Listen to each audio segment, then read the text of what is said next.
You've been taught to believe that who you are is a permanent structure, unchanging, fixed, defined by past events or by some external label. But the truth is, the mind is not a brick wall. It's a sponge, constantly absorbing, learning, adapting.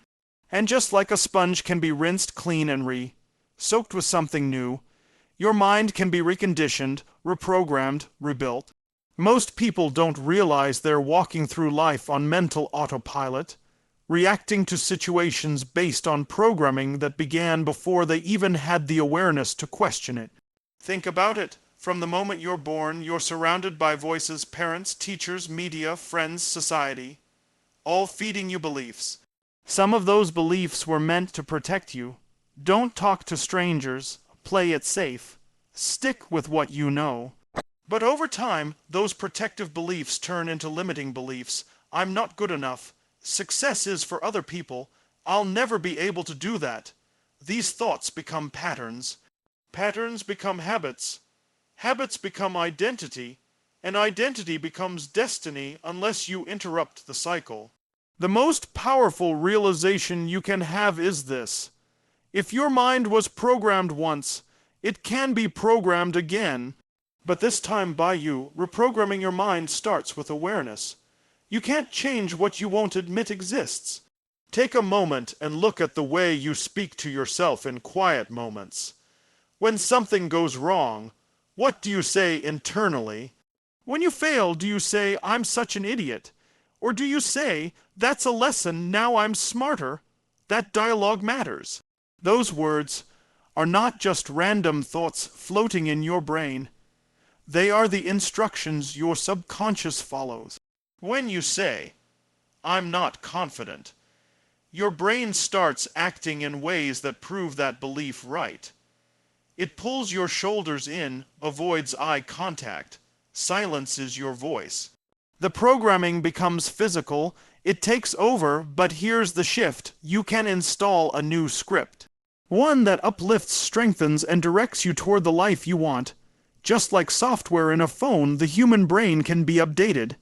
You do it through conscious repetition, emotional intensity, and behavioral reinforcement. Conscious repetition is the practice of flooding your mind with empowering beliefs. Every day, you must choose your input. If you don't choose your input, the world will choose it for you. And most of the world runs on fear, doubt, and distraction. Read books that elevate your thinking. Watch interviews with people who have achieved what you dream of. Speak out loud the beliefs you want to live by. When you hear, I am capable, I am focused, I am relentless, enough times it stops being a cute phrase. It starts to feel like truth. And what feels true becomes your reality. But repetition alone isn't enough. Emotion must be attached. You have to feel it. The brain doesn't store words, it stores emotional experiences. When you repeat something with intensity, when you say, I've got this, while standing tall with power with movement, you begin to link that thought to a feeling. You encode it deeply. This is why rituals work.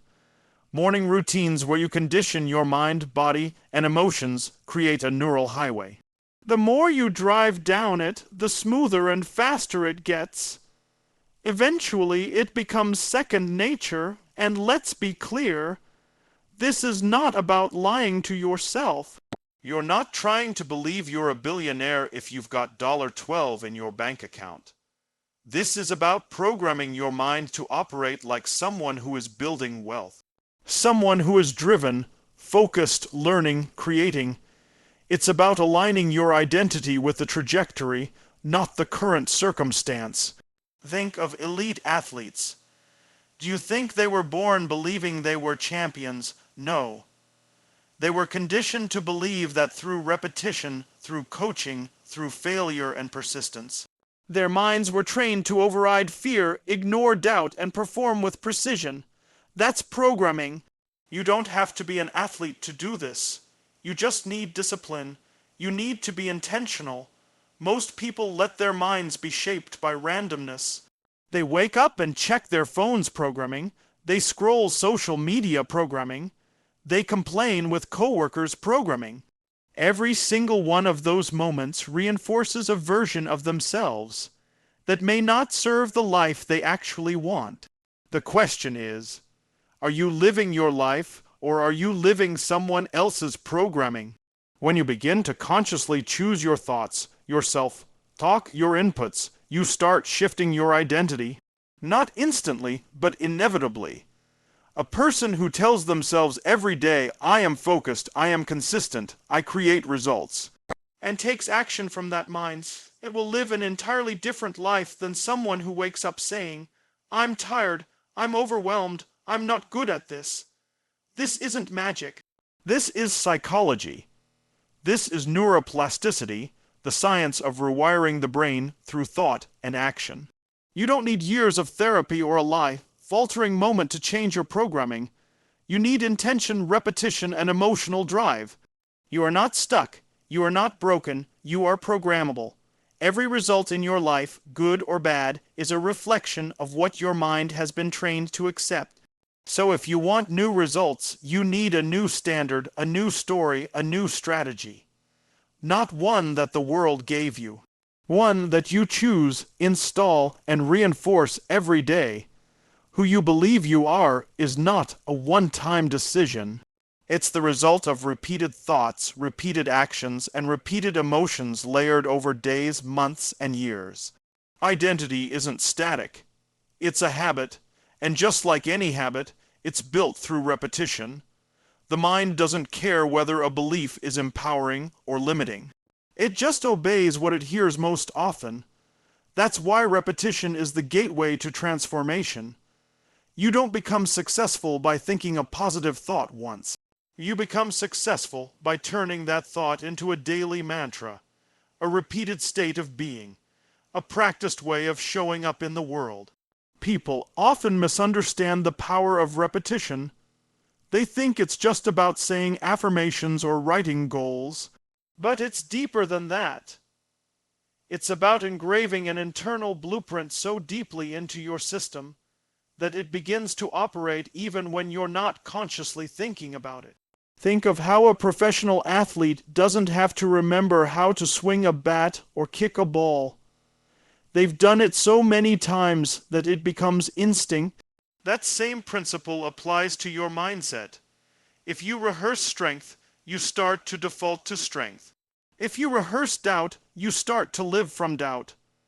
Your identity, the way you define yourself, is a mirror of the thoughts you rehearse. Say, I'm not a morning person every day, and your body, your habits, your energy will follow that script. Tell yourself, I'm always overwhelmed, and you'll begin to organize your life around proving it true. That's the mechanism of repetition. It creates a sense of truth. When a belief is repeated often enough, especially with emotional intensity, the subconscious mind accepts it as reality, even if it started as fiction. You have to understand how impressionable the subconscious mind really is. It's like fertile soil. Whatever you plant, with enough repetition and emotional charge, will grow roots. Plant fear, and fear will grow. Plant confidence, and confidence will grow. But most people are letting their minds be seeded by random noise news headlines, negativity, gossip, past failures, never realizing that every repeated message is shaping who they think they are. This is why rituals and routines matter. If you repeat an action every morning that anchors you to your goals, whether that's writing down your vision, reciting your affirmations, moving your body with intention, you are literally sculpting a new identity through consistency. The repetition of small, focused actions builds momentum, and momentum builds belief. Belief, when sustained, becomes identity, and identity controls behavior. The mistake people make is expecting their lives to change before their minds do. They want a new result without building a new identity. But the truth is, the person who has the life you want thinks, speaks, and acts differently than you do right now. So if you want that life, you have to practice being that version of yourself again and again, until it becomes second nature. Repetition also has a compounding effect. 1 day of repetition does almost nothing. 10 days starts to shift awareness. 30 days begins to feel natural. 90 days begins to feel like truth. And by 6 months, a new identity has started to lock in. But you can't skip the process. You can't fake it once and expect real change. You must commit to the work of repeating new, empowering messages to yourself consistently, especially when you don't feel like it. That's when the change starts to stick. People who break through in life are not necessarily the smartest or most talented. They are often the ones who had the discipline to condition their minds with what they wanted to believe over and over, until the world responded. They programmed themselves for success through daily repetition, mentally, emotionally, and physically, until they couldn't see themselves as anything other than successful. Repetition is also how you rewire your nervous system. The body responds to what the mind repeats. If you tell yourself you're powerful while standing tall, breathing deeply, and feeling strong, and you do this every day, eventually your nervous system learns to associate your body with power. You start walking differently, speaking differently, making decisions differently. That's not motivation. That's identity at work. And identity, once rooted, governs everything.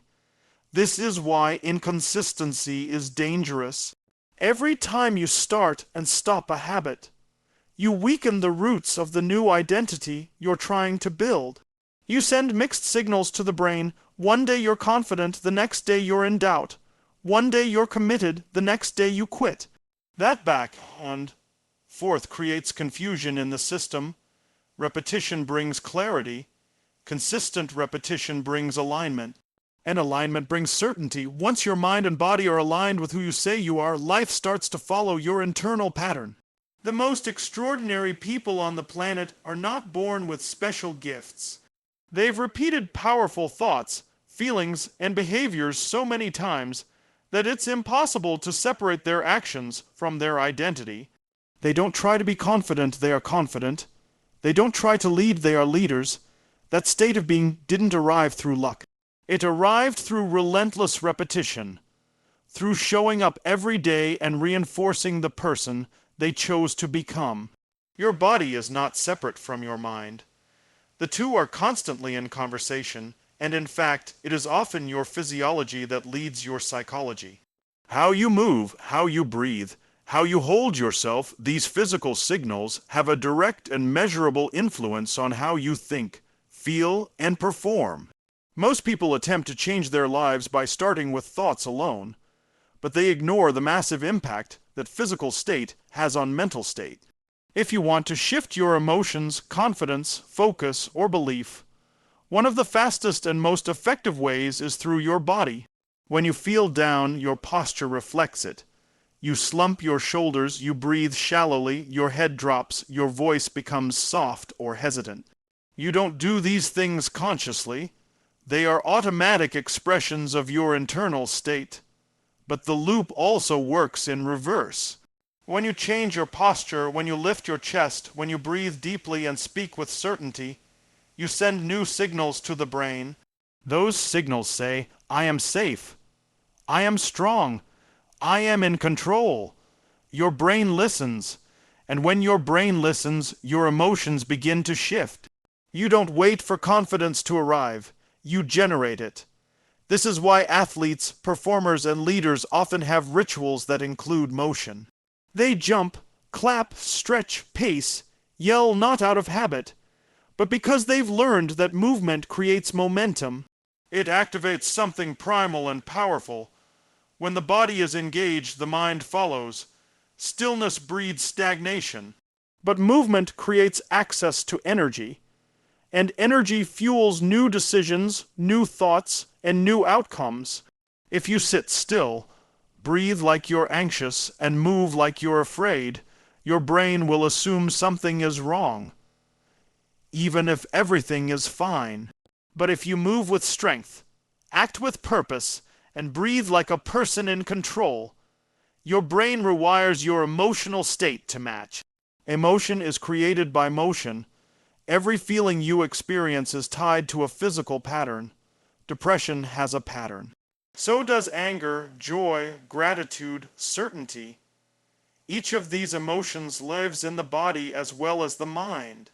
If you want to master your emotional states, you must learn to interrupt the physical patterns that no longer serve you and replace them with patterns that align with the person you want to be. You can literally train your nervous system to operate at a higher level, not through thought alone, but through strategic physical engagement. For example, if you wake up feeling sluggish and uninspired, your instinct might be to reach for coffee or scroll your phone. But that only reinforces the mental state of passivity. If instead you move your body, stretch, jump, go for a brisk walk, breathe with intensity, you change your chemistry, endorphins rise, blood starts flowing, the mind receives new information. We're alert. We're ready. Let's go. You've hijacked the emotional state not by thinking differently, but by moving differently. That's the leverage point that most people miss. They wait to feel better, but leaders, high performers, and game changers don't wait. They use their physiology to lead the way. Breathing is one of the most powerful tools in this space. Shallow, fast breathing is a signal of stress. It tells the nervous system to stay on edge. But deep, rhythmic breathing signals safety, control, and calm. It stimulates the parasympathetic nervous system, the part responsible for rest and recovery.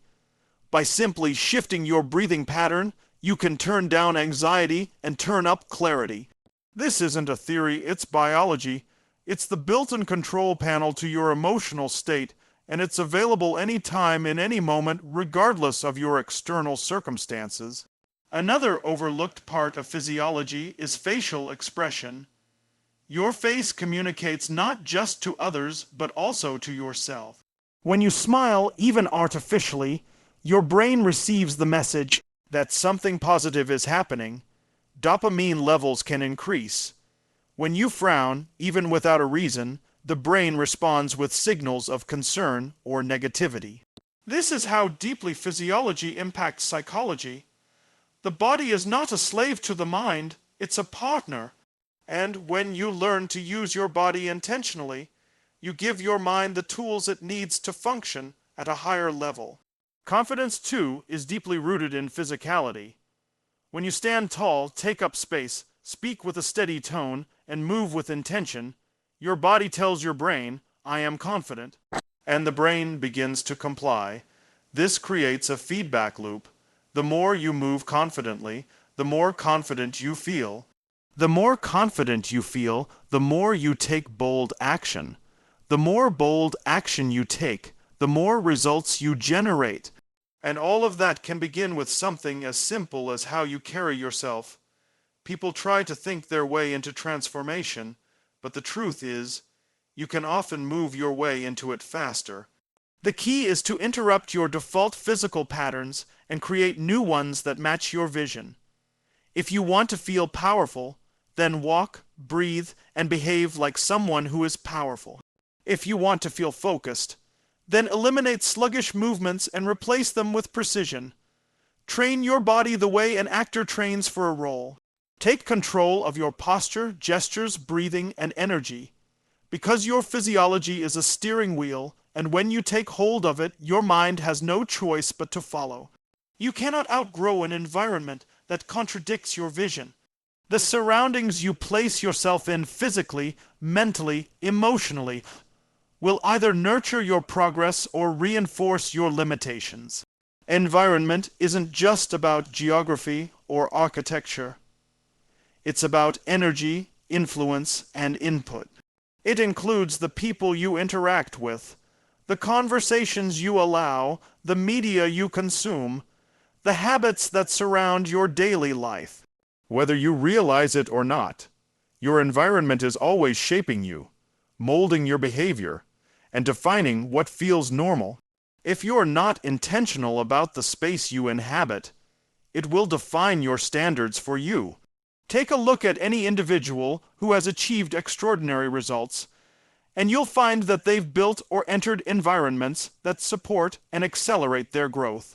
Whether it's a high-performance team, a disciplined training routine, or a focused circle of influence, they understand that environment is not passive. It's one of the most active forces in the creation of identity. When you're surrounded by people who think big, take risks, and hold themselves to a high standard, you're pulled toward that energy. When you're surrounded by those who complain, procrastinate, and rationalize mediocrity, you're dragged into a pattern of playing small. The mind is porous. It absorbs more than you realize. A single conversation can plant a seed of doubt or a spark of belief. A single article, video, or song can shift your emotional state for hours. And when those signals become consistent, when you are repeatedly exposed to messages of fear, limitation, or distraction, they begin to embed in your subconscious. You don't have to be consciously listening to be affected. Background noise becomes background programming.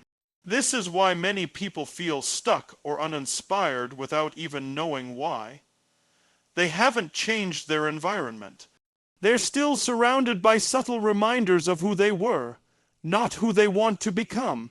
One of the most powerful shifts you can make in life is curating your environment with the same care you would give to building a business or designing a dream home.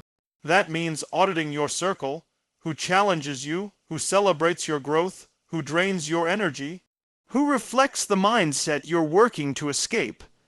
This kind of honest inventory can be uncomfortable, but it's essential. Growth often requires letting go not just of habits or beliefs, but of relationships and routines that no longer serve your future. Environment also includes your digital landscape, your phone, your feeds, your inbox. All of them are environments that either amplify your focus or fracture your attention. If you open your phone in the morning and are instantly hit with negativity, comparison, or chaos, you're setting a low frequency tone for your entire day. On the other hand, if your digital environment feeds you empowering messages, ideas, tools, and goals, you begin to condition a mind that is wired for clarity and momentum. You don't need to disconnect from technology to win. You need to control the quality of what you allow through your filters. Your physical environment, too, carries immense weight. The state of your space often mirrors the state of your mind. Cluttered room, cluttered thinking. Disorganized surroundings, scattered focus. On the flip side, a space that's intentional, clean, and optimized for your goals acts as a visual cue for discipline and action. You don't need luxury to build power. You need intention.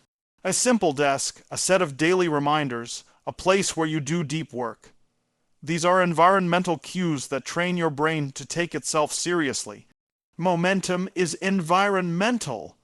When you're in a space where excellence is normal, you rise to meet it. When you're in a space where excuses are common, you subconsciously lower your expectations. This is why some people transform their lives simply by moving cities, joining a new group, or shifting into a new workspace. The energy of the environment becomes a lever. It lifts you without constant effort. That doesn't mean the old environment was toxic. It just wasn't built to match your new direction. The mistake people make is trying to stay loyal to what feels familiar, even if it's keeping them stuck. Your habits are shaped by your surroundings far more than you realize. Willpower fades, but environment is constant. If there's junk food in the house, you're likely to eat it. If there's a TV in your bedroom, you're likely to scroll.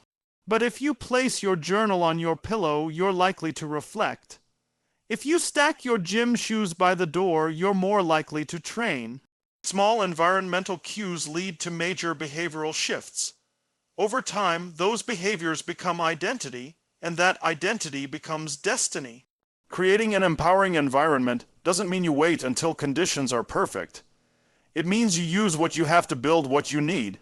It means taking control of the controllables, your routines, your conversations, your inputs, your energy.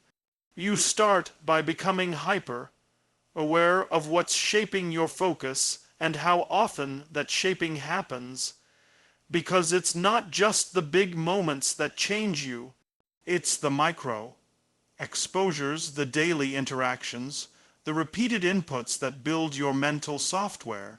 Transformation thrives in environments that expect it. If you walk into a room where everyone is leveling up, you begin to question your limitations. Not because someone told you to be better, but because better becomes the baseline. That shift is not motivational, it's structural. The environment does the heavy lifting.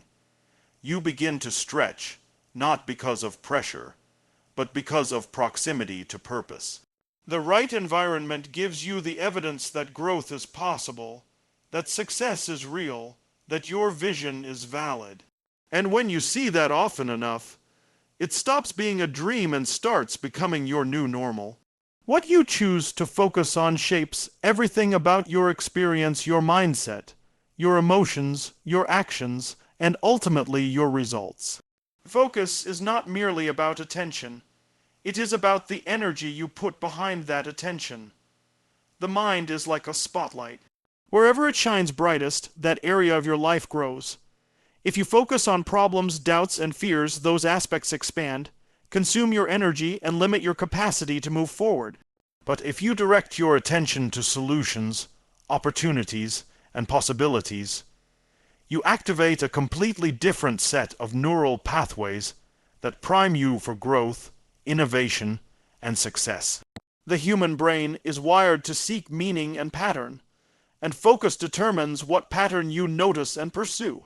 When you develop the habit of focusing on what's working, on what's possible, and on what you can control, you start to see possibilities that others miss. This is why two people can face the exact same situation and respond in radically different ways. One sees obstacles, the other sees stepping stones. One sees scarcity, the other sees abundance.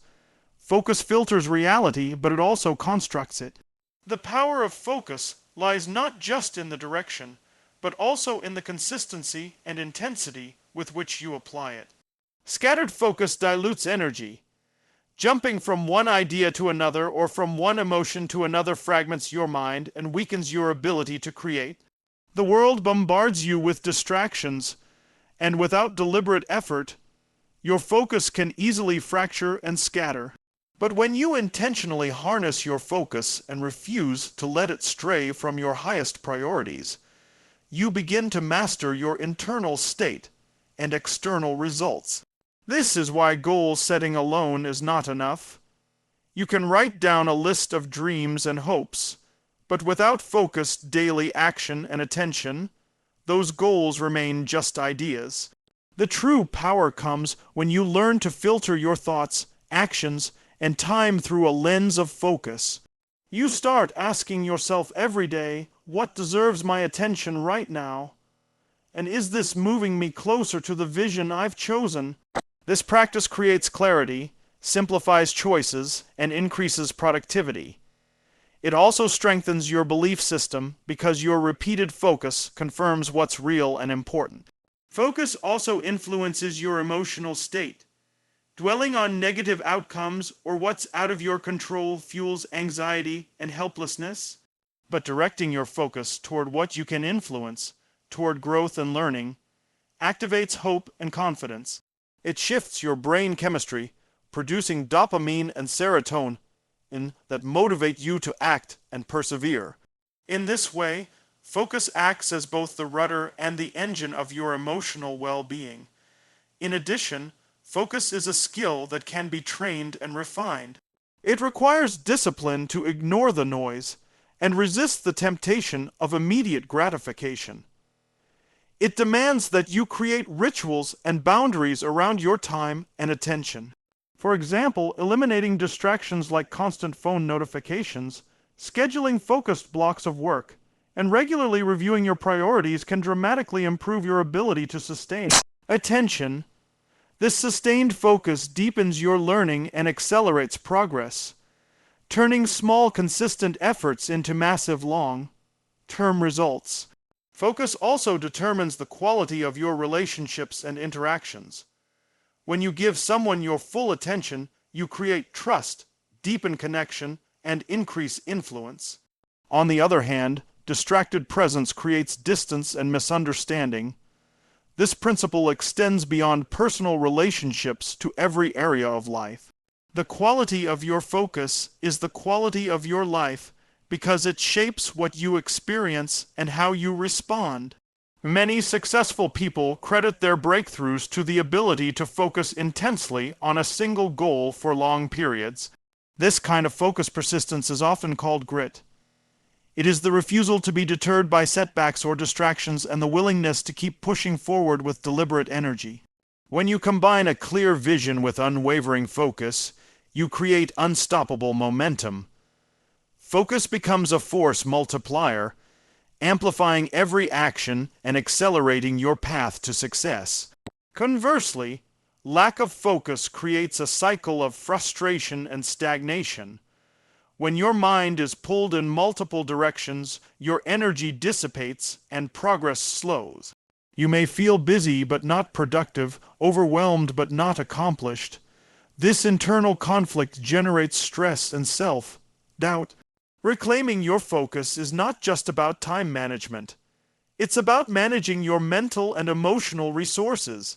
It's about deciding what matters most and making the courageous choice to eliminate distractions, excuses, and unnecessary commitments. Ultimately, what you focus on becomes your reality not only because of perception, but because focus drives action. The brain acts on what it perceives as important. When you focus on a goal, your mind generates ideas, strategies, and solutions. Your body follows with behavior that aligns with that focus. Over time, this synergy between focus and action creates results that feel inevitable. Focus carves a path through the chaos of life and guides you to where you want to go. The challenge is to maintain this focus in a world designed to pull your attention in hundreds of directions. It requires awareness, intention, and practice. It requires that you become the gatekeeper of your mind, choosing where to shine your spotlight. Because wherever you point your focus, you invite growth. Wherever you ignore, you allow decay. Your future depends on what you choose to focus on today. Success isn't a matter of chance or fleeting motivation. It's a deliberate process of rewiring your mind and body, shaping your environment, and mastering your focus. By consistently repeating empowering beliefs, harnessing the power of your physiology, curating the right environment, and directing your focus toward what truly matters, you create a foundation that transforms who you are from the inside out. This transformation is not about pretending or forcing change for a moment, but about becoming the person whose actions naturally align with success. When you take control of these elements, you don't just chase success, you embody it, making it an inevitable part of your life's journey.